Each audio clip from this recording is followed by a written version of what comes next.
Hello and welcome to our Employers End of Year Reporting webinar for 2019-20.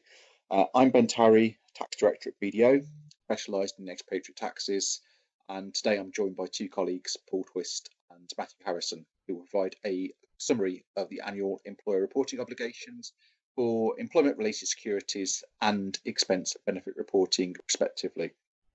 Now, with the situation regarding coronavirus constantly changing, all employers should be focused on maintaining the health and well-being of their employees at the moment, of course. The financial implications on businesses from COVID-19 and social distancing measures, such as extended home working, will require specific workforce measures. We can provide support and advice to employers who are unsure of their position, and we will follow up this webinar with the relevant information and contact details accordingly. Please note that due to current home working practices, we have pre-recorded this webinar in order to bring you the best quality experience that we can. While there'll be no live Q&A during this session, you can submit any questions you have to mpa.webinars@bdo.co.uk, and we will get back to you as soon as we can. So just to obviously have a look through the slides, you'll see myself, Paul, and Matt's contact details on the second page here. So do feel free to contact us post the webinar directly if you would like to run any questions past us on any of the content. So just moving on to look at the agenda. So I'm going to be covering off short-term business visitors and briefly non-resident directors as well today. Then you will have Paul talking through employment-related securities, and then Matt will cover off gender pay reporting, P11D reporting, pay-as-you-earn settlement agreements, true benefits, and also employment tax updates that are coming up post April 20. So, moving on, as I say, I am going to be talking about short-term business visitors for the next 10 to 15 minutes or so.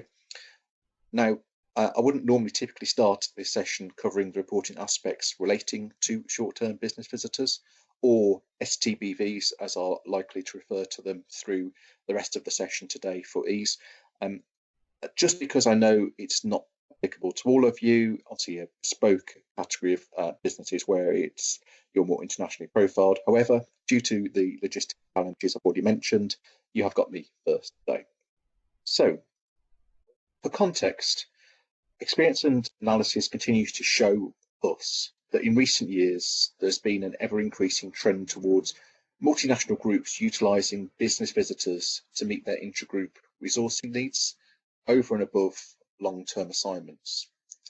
Now, costs are often a key driver here, and as I'm sure that anyone that deals or has dealt with expats historically appreciates, you do not typically need to provide business visitors with the same level of package support as you do an expat moving with a family for a period of, say, 2 years or more. However, whilst there can be substantial cost savings in utilising STBVs, the logistics, complexity, and the ultimate level of tax, social security, and payroll-related administration can be significant.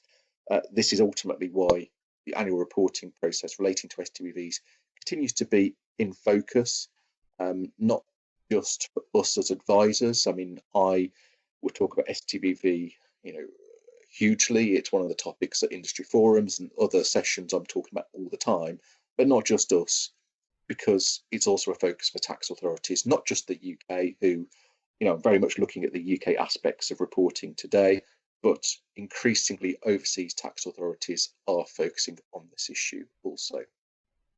Now, at a base level, all organisations with STBVs should have a methodology in place for tracking visitors, be it signing in books on site, using travel providers' data, or perhaps a more sophisticated tracking technology of your own.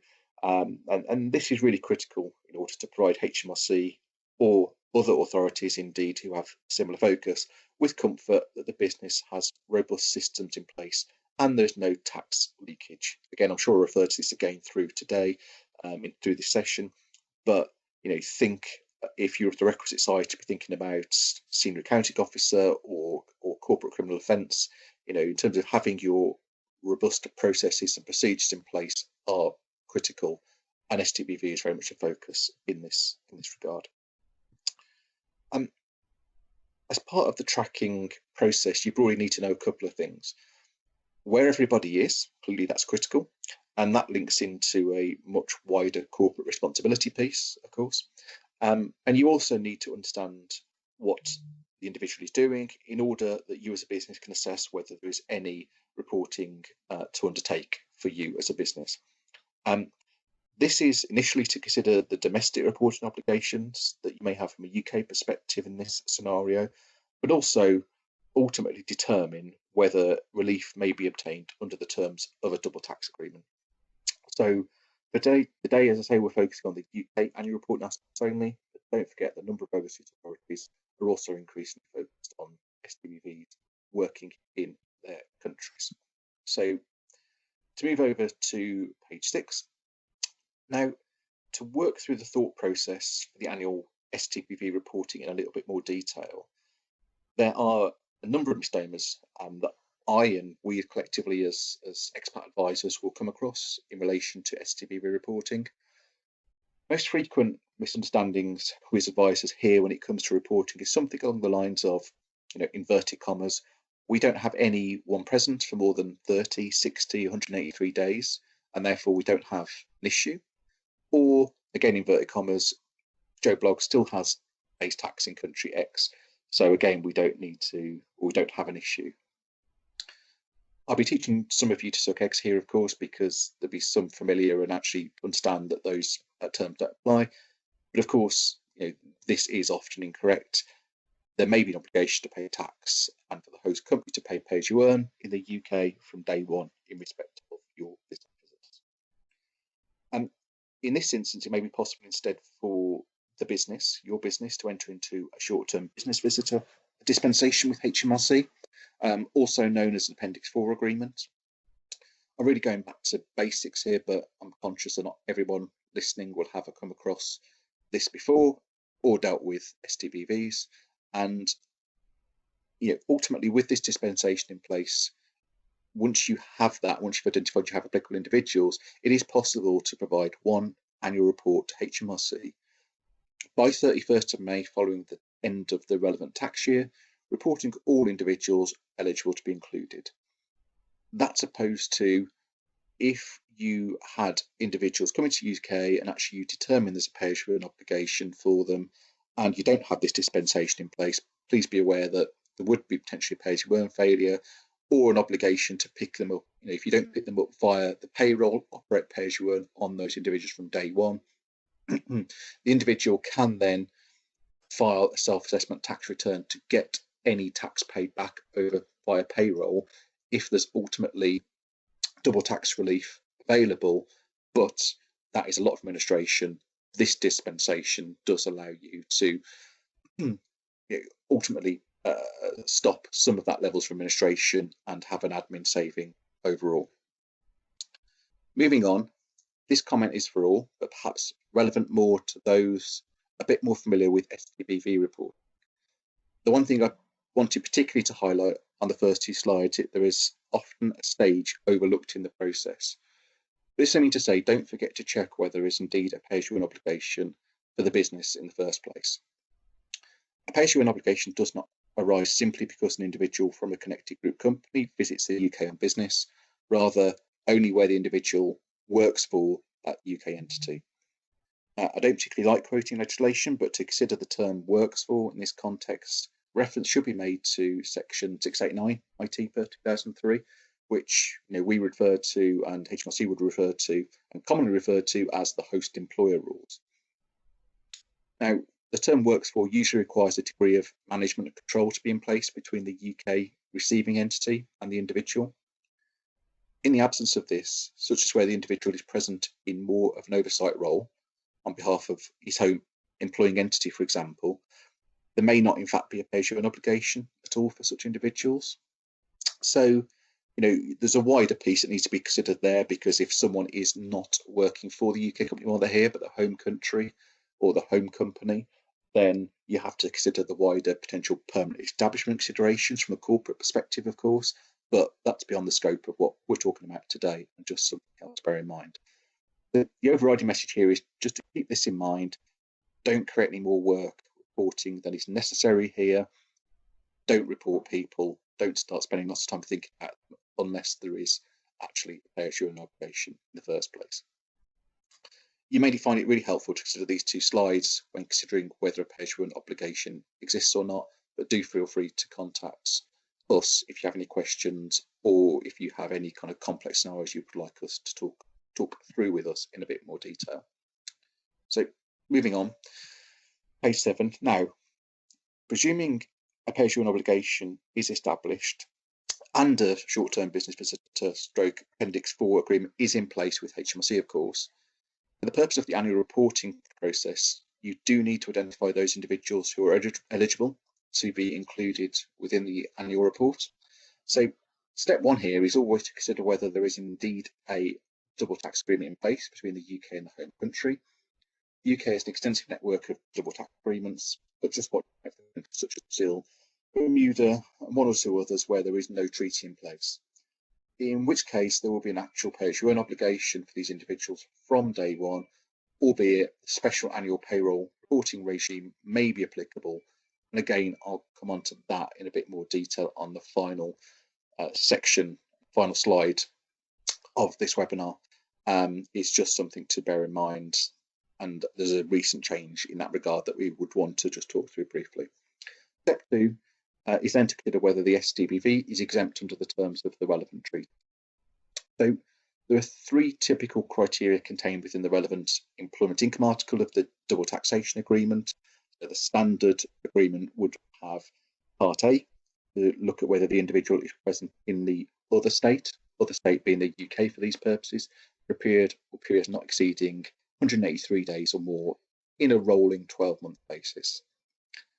Part B, second consideration is the remuneration is not paid, is paid by or on behalf of an employer who is not a resident of the other state, again, other state being UK for these purposes.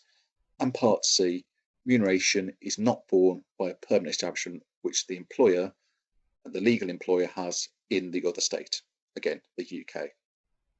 In many ways, these, if you just look at them on paper and look at them in the cold light of day, actually everything sounds quite straightforward in principle. However, in practice, there are a number of nuances to keep in mind and complexity to think about, which does make STBV reporting often reasonably complex. This is the standard, the points I mentioned before, they are the standard OECD model treaty wording for the employment income article. That can be Article 14 or 15, depending on the particular treaty.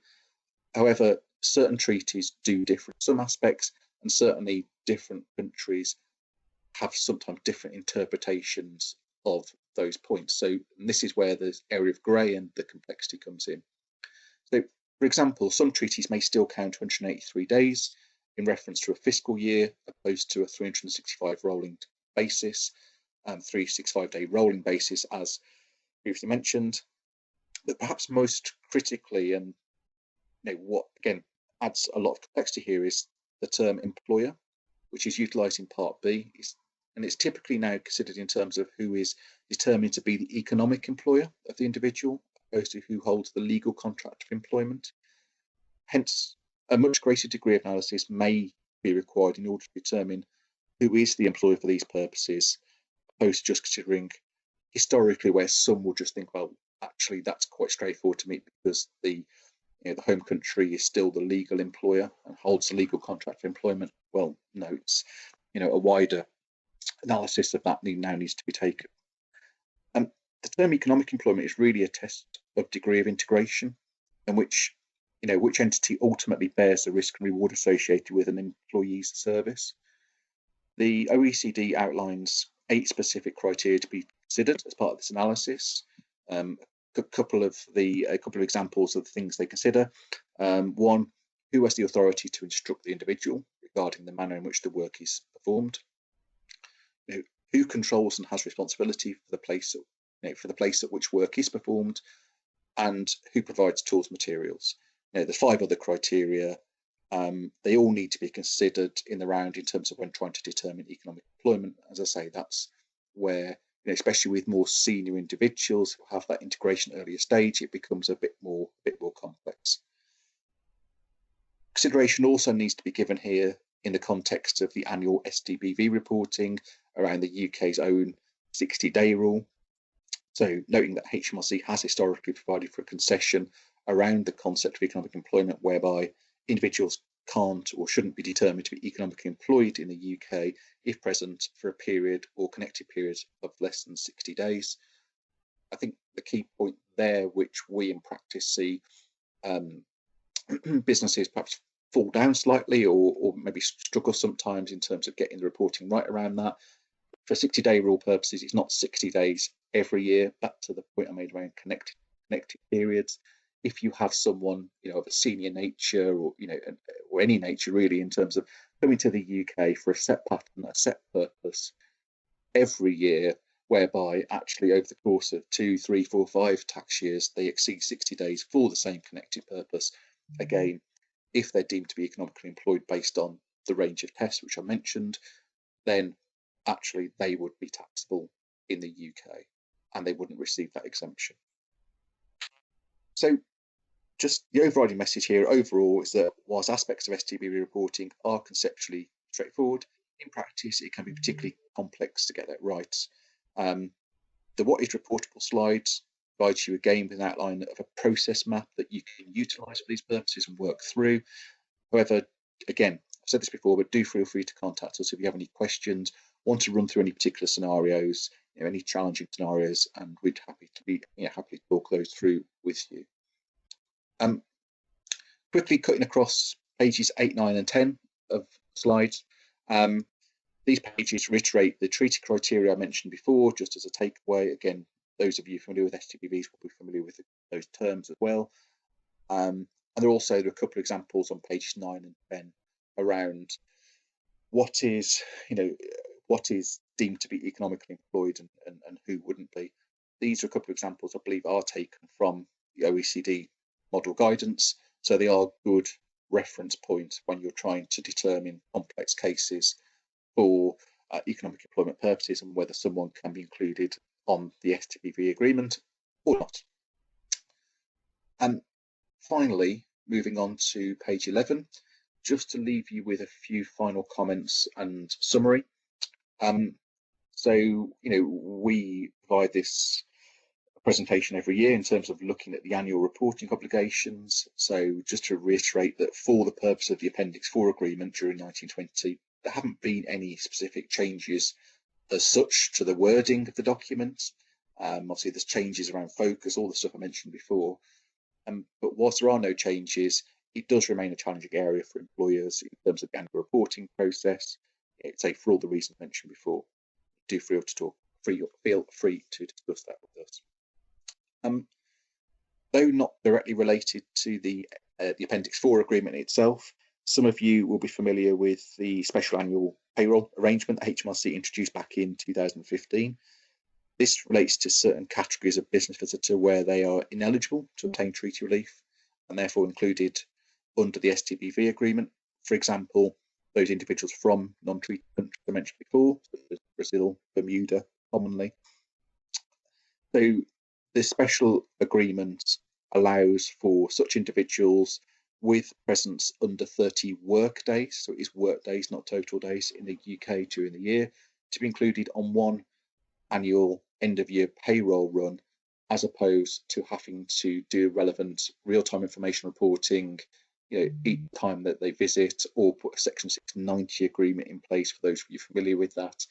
It is a concession, does make the admin burden somewhat easier for those individuals, but historically it's been capped at 30 days.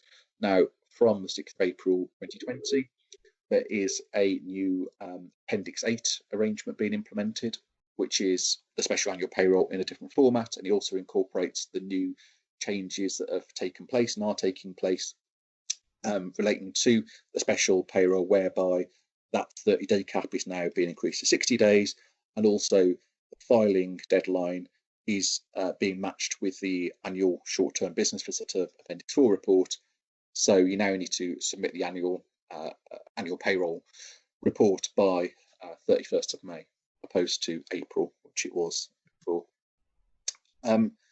Quick point on just tax authority focus. I mentioned before, if you're not already undertaking STB reporting, you're not focused on it, really would emphasise to get the the tracking in place, the reporting correct, because we are ever seeing an increased level of activity from HMRC and other authorities on this. We've seen HMRC recently, in one particular case, say that they are now, well, they will be looking back retrospectively at the STBV position for one particular company we've been working with. Whereas historically, when we put agreements in place or looked at this on a go-forward position, HMRC have anecdotally never looked back. We're seeing suggestions that they may, where they believe that companies have been, or believe companies have been non-compliant historically. And the final point, social security, a topic often overlooked, in my opinion.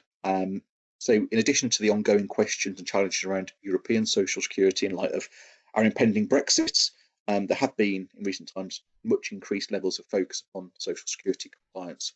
Certainly for certain countries, Germany and Austria being a couple of them particularly, where we've seen really ramp up their compliance and their requirements around obtaining A1 certification for business visitors. So, you may or may not be familiar with this, but over the last few years, the European Social Security institutions have put in place an electronic exchange of social security information system, whereby some countries such as Germany and Austria are just a bit ahead of the curve compared to the UK. For the UK, you're still taking quite a long time to get certification in place. So when you have visitors going on short-term trips to Germany, we are hearing stories of individuals being turned away, or real challenges around not having certification in place. And obviously with business visitors, you don't always know when they're going to go, or you don't know sufficiently far in advance to be able to make the necessary applications, some weeks in advance. So again, we're dealing quite frequently with these challenges. Happy to talk that through with you. Happy to talk through any challenges that you're facing around the social security compliance aspects as well. So feel free to contact myself on any of these matters or your local BDO contact. So on that note, I'm done, and I will pass you over to Paul. Thanks, Ben.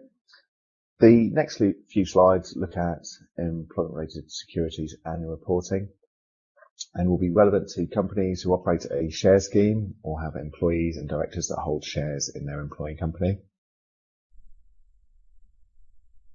I guess a good starting point is to look at what is meant by employment-related securities. And this slide includes a very high-level summary of how the term is defined in the tax legislation. The first thing to note is that the definition extends outside of a formal share scheme and includes shares as well as many other debt instruments issued by a company. As an example, loan notes issued to directors, which are common where there's been a management buyout or in a private equity-backed business, would be included. Also, the definition of employment is very wide and includes a current, former or prospective employment. So would catch securities that are offered to an individual in advance of them taking up an office or employment. And the securities would remain employment-related securities for 7 years after the employment ceases.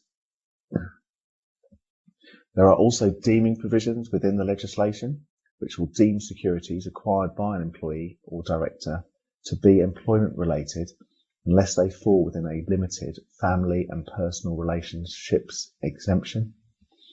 The example given by the HMRC published guidance of the type of situations where this exemption could apply is in a family-owned business where shares are given to the next generation. Where a business has issued employment-related securities, they will need to report any transactions that involve them to HMRC. The events that need to be reported are usually events where there could be an income tax liability and include transactions such as the acquisition, sale, transfer or gift of shares, the grant, release, variation or exercise of share options, and transactions relating to any tax advantage share schemes, including EMI, CSOP, SIP, and Save As You Earn. Moving on to who needs to file a return to HMRC, this will either be the employer, any host employer, which may be applicable where there are internationally mobile employees, or the person from whom the securities in question were acquired or issued. The deadline for filing employment-related securities annual returns is the 6th of July following the end of the tax year, and the process for filing returns is a two-step process. If it is the first year that there is a reportable event, the employer or issuer will need to first register a scheme or arrangement through HMRC's PAYE online portal. This is the same part of the HMRC website where other payroll-related returns are filed. However, it is a separate service that needs to be requested. Once a scheme or arrangement has been registered, the company will be able to file the annual share schemes return for that arrangement online and using the relevant return template, which should be accessed from HMRC's website. There is also a facility on the HMRC website whereby companies can make a test submission to check that the formatting of their return templates is correct, or alternatively, companies can authorise an agent to submit returns on the company's behalf.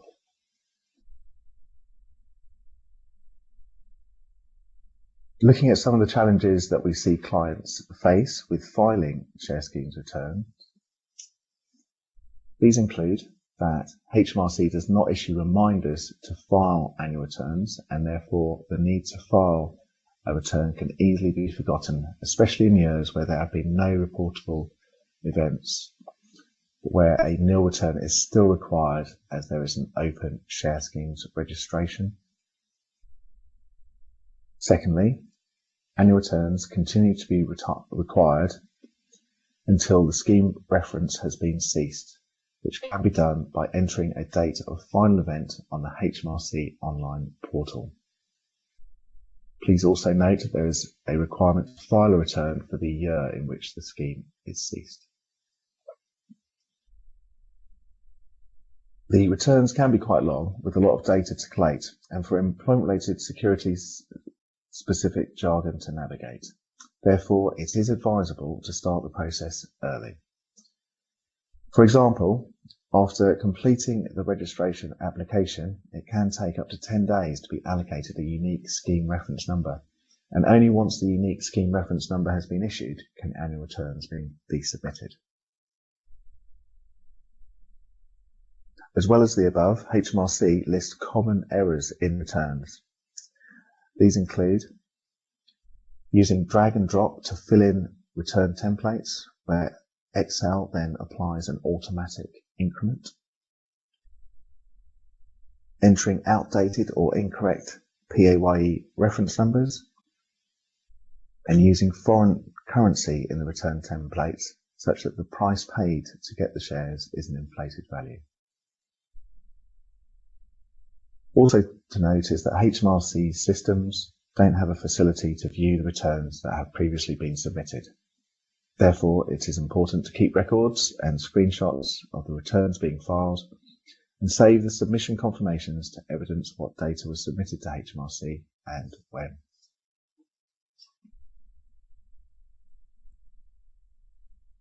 There is a penalty regime associated with the employment-related securities annual returns, with automatic penalties of £100 if a return is submitted after the 6th of July deadline.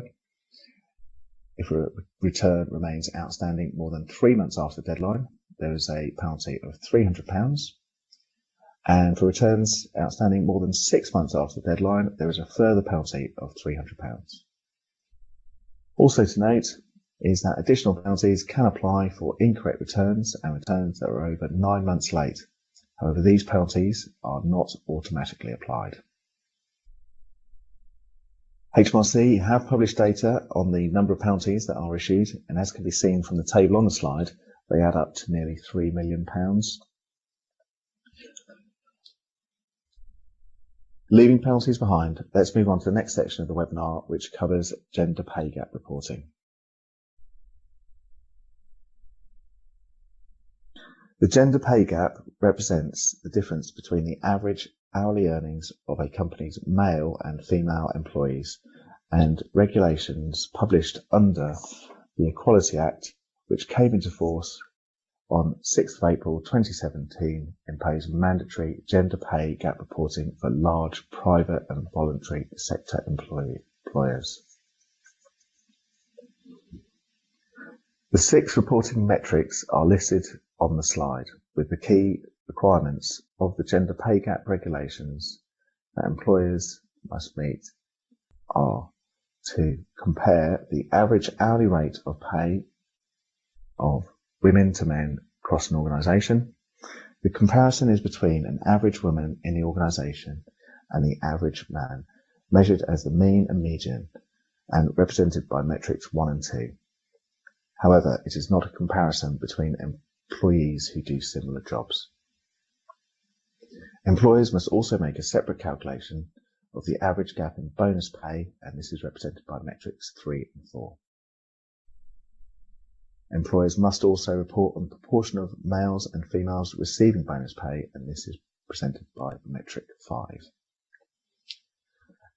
Employers must finally then rank their employees in order of hourly pay and split them into quartiles to report on the percentage of women compared to men in each of the 4 pay quartiles, represented by metric 6. This is intended to reveal the distribution of women within an organisation's pay scales. Employers must then submit the data to the government website, where it's made available for public use, and also display the data on their own website, where it must be kept for 3 years. Looking at which private sector organisations need to make a report, the regulations apply to employers with 250 or more employees on the snapshot date, which is 5th April in any year, and this includes companies, partnerships and other legal entities. In a group of companies, this 250 employee test has caused some confusion, as the obligation to report applies to each company separately, based on the number of employees in the company rather than the group as a whole. Each company which has 250 or more employees must therefore produce its own report and upload its data to the government website, even if the group as a whole voluntarily produces a consolidated version.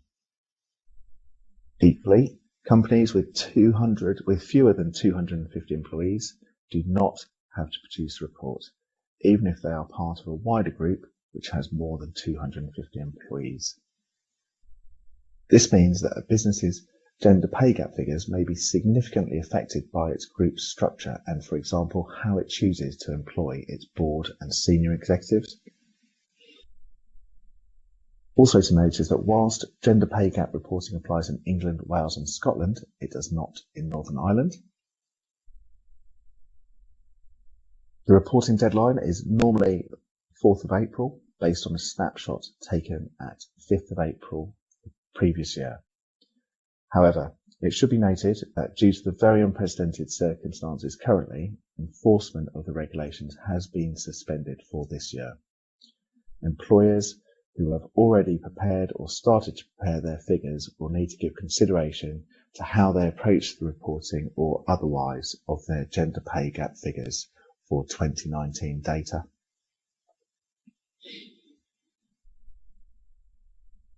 Lastly, it is not possible to include a narrative on the government's website, but we have seen a number of employers provide narrative on their own website, although this is optional. Broadly similar arrangements are in place for public sector employers, however, the dates vary slightly, with a snapshot date of 31st of March and a reporting deadline of 30th of March each year.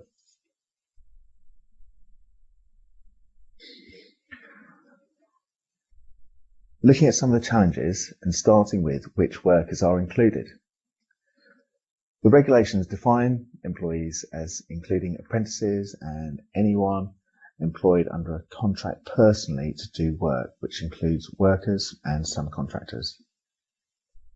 In practice, employers must consider their wider workforce, not just their core employees, to assess whether they are large enough to be in scope. However, agency workers and individuals providing work through personal service companies are excluded, although it is, however, less clear for internationally mobile employees and self-employed workers. Moving on to considering what counts as pay. Ordinary pay is defined widely but does not include payments in respect of overtime. The regulations are silent on salary sacrifice schemes, but the published guidance states that employers that operate salary sacrifice schemes should base the calculation on the employee's post-sacrifice pay. There is also a need to consider the impact of sickness, maternity, holiday, and other leave.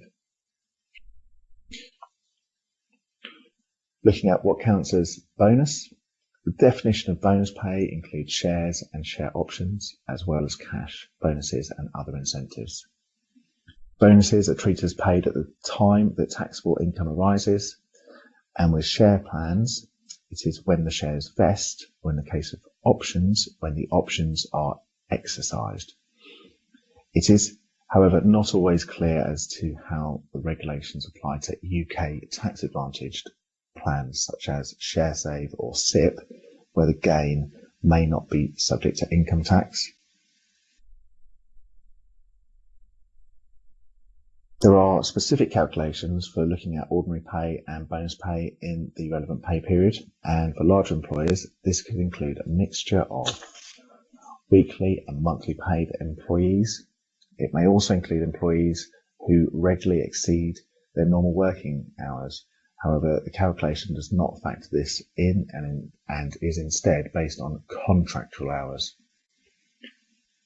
The hourly pay gap calculation also includes bonuses paid in the relevant pay period, which means that a bonus which is paid in a relevant pay period that straddles the snapshot date of 5th of April must be included in the hourly pay calculation, as well as the bonus pay gap calculation. This can have the effect of distorting the hourly pay figures. The gender pay gap regulations also require large employers to publish the numbers of male and female employees according to the quartiles for the overall pay range, which should contain equal numbers of employees, and the regulations provide guidance for dealing with situations of where to draw the quarter line between employees whose hourly rate of pay is the same.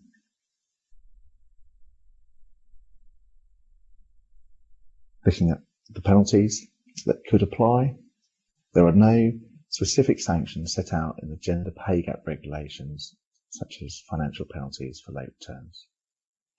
However, there is a reputational risk to businesses who do not comply with the regulations or report late, and the possibility that an employer could be named on the Equality and Human Rights Commission website as not complying. The gender pay gap remains a hot topic with the media, and in the first 2 years reporting since the regulations came in, it has received significant attention, with many high-profile stories about employers who have published large pay gaps. That said, and as mentioned earlier in the presentation, please note that the government, along with the Equality and Human Rights Commission, have announced that as employers are facing unprecedented uncertainty and pressure due to the coronavirus outbreak, that they have taken the decision to suspend enforcement of the gender pay gap deadlines for reporting of April 2019 data. Adding that the decision means that there will be no expectation on employers to report their data. However, they do note that companies may still voluntarily want to make a report, and according to government figures, more than 3,000 employers have already reported their data via the gov.uk website this year. I will now pass you over to Matt for the next section of our webinar. Okay, thanks Paul for that. We're going to now be moving on to a P11D reporting and cover another couple of employment tax areas that kind of tie into that. But starting first of all with P11Ds, as we can see here, the key to P11Ds is knowing what you actually report. Historically, used to report a lot of business expenses to, and then allow employees to make a separate claim against those. But more recently, they've tried to streamline the process. So really what we're focusing on now is personal expenses and benefits that are provided to employees. So just some examples there, as you can see on the slide. That could include company cars, health insurance, personal travel, personal entertainment expenses, maybe childcare. So these are the areas, these are the items that need to be going on P11Ds now. What we don't need to include now is in that second section there, any authorised mileage payments. So that's normally the 45 pence per mile for the first 10,000 miles, depending on the type of car you've got. Any business travel and subsistence, customer entertaining, and the other ones there as well. The two we're going to go into a little bit more detail on are trivial benefits and PSAs, pay-as-you-earn settlement agreements, because these can be quite useful tools when we're looking at what we're reporting on P11Ds, and can actually save an awful lot of time and administration. When we report on a P11D, we need to understand what values we're actually returning. Now, the general rule is that a P11D benefit is actually the cost to the employer. Now, the important point to note here is it's the cost to the employer, including VAT. Now, this is regardless of whether you claim the VAT back or not. And this is one of the most common areas where people make mistakes, especially if they're in a VAT registered business. They think, oh, I don't need to include the VAT, but you do need to include the VAT in the cost. So as well as the general rule of it being the cost to the employer, there are also some special rules where certain benefits in kind are provided. And we've got several ones there. Company cars has its own set of special rules. It's not the cost to the employer. The beneficial loans have their own set of rules. Accommodation owned and provided by the employer has its own set of special rules. So these are all laid out in statute. And this is where we move away from the cost to the employer. There are also other assets where they're provided to the employee.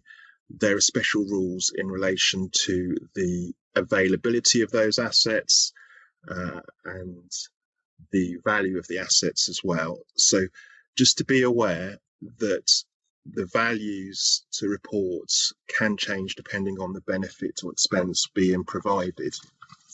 Form P11DB is a form that accompanies the P11D forms sent to HMRC. And what this does is return the amount of Class 1A national insurance which is due to HMRC. Now, some of the benefits in kind on the form will have a Class 1A liability and some won't. That all does depend on how they are provided.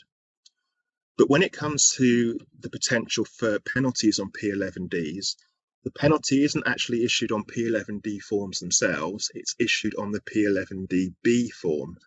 And this is really important to be aware of, where you have the scenario that historically P11Ds have been submitted and have been needed.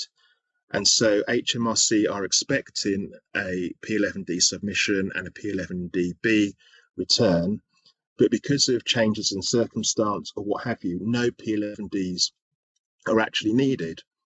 Sometimes we've seen in cases like this that the P11DB form doesn't actually get submitted either. And that's where the penalties then arise. So what we need to be careful of is, even if there isn't any P11Ds if needed, that we do a nil P11DB return. Now, there are various ways of doing this through software, or HMRC actually provide a link on their website to do this. So the key thing is we need to make sure that if there is a P11DB form issued, that is returned, whether with P11Ds that need doing or whether a nil one on its own. Talking about deadlines, these are the deadlines that we're looking at when it comes to P11Ds. we need to submit the forms by the 6th of July 2020. There's been no extension on that due to recent circumstances. You also need to make sure that you give your employees a copy of the form as well by the same date. And on that note, you might find you've had to prepare some P11Ds for former employees who are no longer with you at the end of the tax year. From a technical point of view, they need to ask you as an employer to provide them with their P11D. Often what we normally say is it's good practice that if you've prepared one, is to send one out to them, whether they've asked for one or not. But please don't forget them, because they'll still need this to report on their personal tax returns as well. As we've mentioned before, the P11DB is critical to be submitted as well. So this is the return of the Class 1A national insurance that you've calculated to be due. Again, the filing deadline for that is the 6th of July 2020. The payment date for Class 1A, as you'll see, is slightly later than that. It's due with HMRC by the 22nd of July if you're paying electronically, or if you're paying by cheque, then you've got the 19th of July as well. As you'll note at the bottom there, that if the P11DB is submitted late, then the penalties can be quite nasty. As you see, there's £100 per 50 employees. And so if you have 51 employees, that could literally be £200 penalty if you're late. Also, there are late payment penalties and interest if you're late with paying. However, under the current circumstances with the COVID-19, we are seeing that HMRC are willing to enter into a time to pay arrangement. So that might be something worth considering during the preparation of the P11Ds. Just moving on a little bit from P11Ds, but something that can often help in the preparation of P11DBs are something called PAYE settlement agreements, or PSA for short. So I just want to spend a few moments looking through what these are, why you should have them, and how they could actually look to benefit you. So first of all, what is a PSA? A PSA can help simplify your P11D preparation process and may actually even remove the need for P11D preparation. Because what a PSA does, it allows the employer to pay all the tax and national insurance on certain benefits for their employees.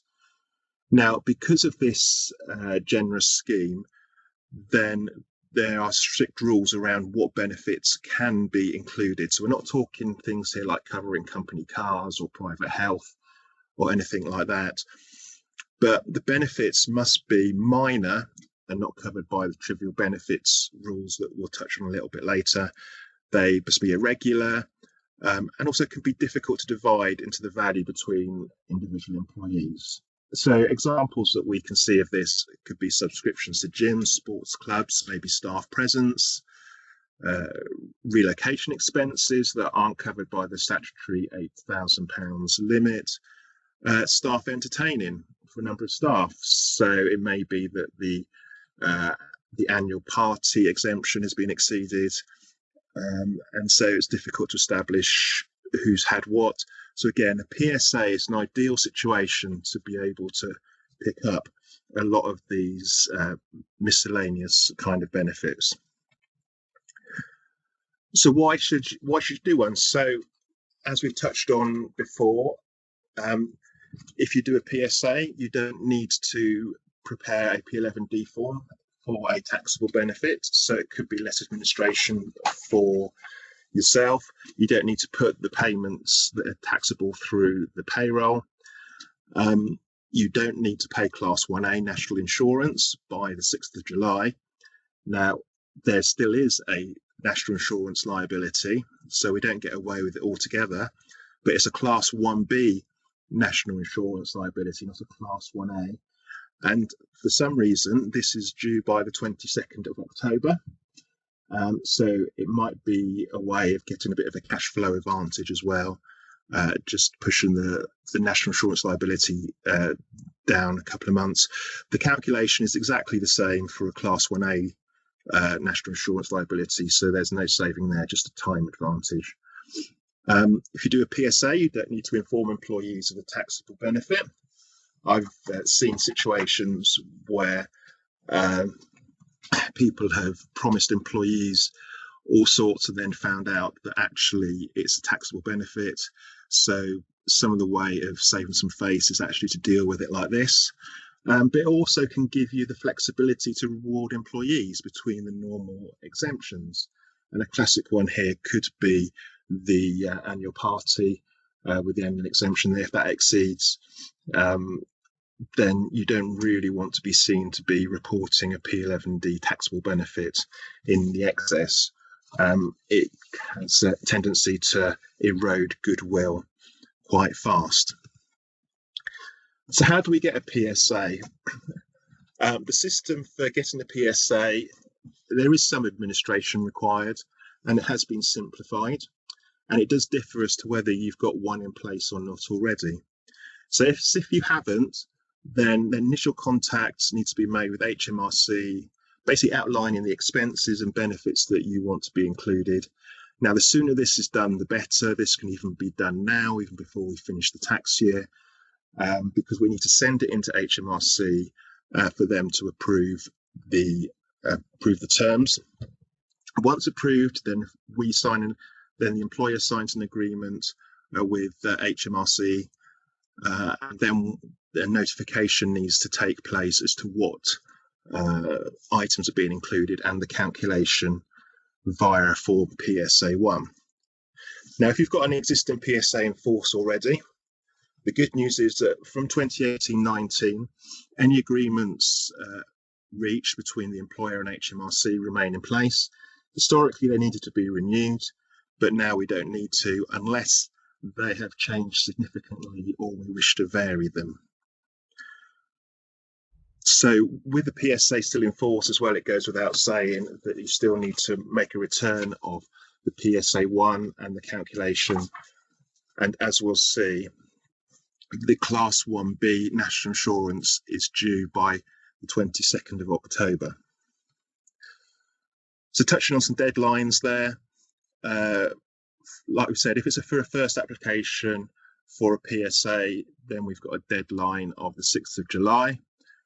Then we need to submit and do a calculation via the PSA1 form. There's actually no such deadline for this, but experience has shown us that HMRC prefer it to be by the 5th of July as well. And then we need to pay the Class 1B national insurance, which must reach HMRC by the 22nd of October or the 19th of October if you're paying by cheque. Again, as with all of these things, there are penalties and interest if you are late in paying. Now, the final thing I want to touch on, well, not quite final thing, but final thing in relation to P11D preparation is the whole area of trivial benefits. Now, historically, the rules changed for trivial benefits back in 2016-17. Before then HMRC used to operate this unofficially, but at this point it came into legislation. And like the PSAs, this can help reduce the P11D burden and administration, because what it does is, in essence, it takes out all those small items that we don't really, the HMRC aren't really interested in reporting. So the conditions, as you can see there, it costs less than £50 each time. The benefit is not cash or a cash voucher. The cash voucher is a cheque by another name. Also, there's no obligation for an employer to provide it to the employee, and it's not provided in recognition of performing employment duties. So this might be things like they have some flowers if they're not well. It might be a present. As long as it's less than the £50 each time, then this is a really valuable relief that we can now start to use. There is some caveats there. If you're a director of a close company, you've got 5 or fewer people who own the company, then there's a cost cap of £300 per year. So in essence, that's 6 lots of £50. And that also will include family members who aren't directors or employees. But if you do have a family member that is employed, then they have the limits in their own right. So you just don't include that in the director's totals. As I say, what we find these is there's an awful lot of benefits that fall into this category that actually don't need to be reported. This is the last thing that I also want to cover off now. Slightly moving away from P11Ds, I just wanted to take the opportunity to notify you of a lot of changes that are coming as we head into April 2020.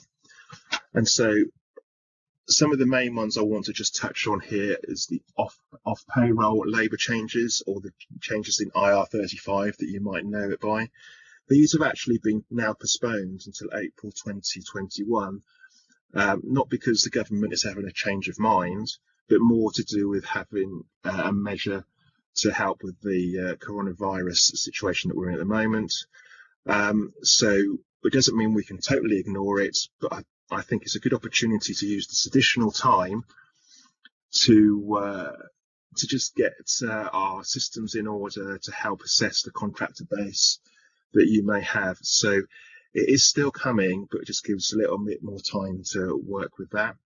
Something else that is changing from April 20, termination and testimonial payments. The key change here is that historically employers had no liability for any kind of termination payments when it came to employers' national insurance, but now any termination package, the employer is liable to Class 1A national insurance when it goes above the £30,000 limit.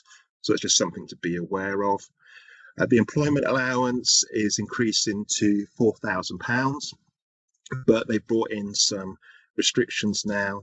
So you can only claim it if your employer's national insurance liability for the previous tax year was less than 100,000. And that also now it's subject to state aid thresholds. The amounts differ by sector, so if that's something you need some help with, then just let us know. National minimum wage increase at this moment in time is to go up as announced in the budget. There has been some talk about postponing this in the current climate, but we've got no news out of that at the moment. And then company car changes. There's a new emission standards coming into play from the 6th of April 2020, which will give more realistic emission figures, which unfortunately are generally higher. So in order to help this, cars that are registered after 6 April 20, there is a phasing in to the new company car benefit rates by a initial reduction of 2%, and then realigning once again by the time we get to 22-23 tax year. One of the benefits of this slight change is that it's going to make it extremely attractive to have moved to a company electric car from the 2021, where actually the benefit in kind is actually reduced to 0% for that year. So if you're thinking of changing your company car next year, then have a chat with us. By moving to an electric car, then there may be scope to make some significant savings. Just to finally finish off, as we've seen, employment taxes can be consistently changing. So what maybe worked a couple of years ago is no longer applicable, no longer applies. So one way that we're offering at the moment is to help to stay compliant is to offer an employment tax health check. What this does, in essence, is to provide you with a detailed assessment as to kind of the areas noted on the slide, as we can see. But it also may open opportunities where actually you can make some cost savings too. So if that's something that you're interested in, then please feel free to email in and we can have a no obligation chat around that, see if that will be benefit of you. So all that really remains is to thank you for joining us today. And just a reminder that this recording will be circulated to everyone shortly. If you have any questions, then if you want to submit them to the address shown on this slide, then we'll get back to you But please also be aware we currently have a COVID-19 hub set up on our website, which is all about helping you manage the impact of the virus. Please do take a look at that and contact us should you have any queries. Thank you very much for joining us.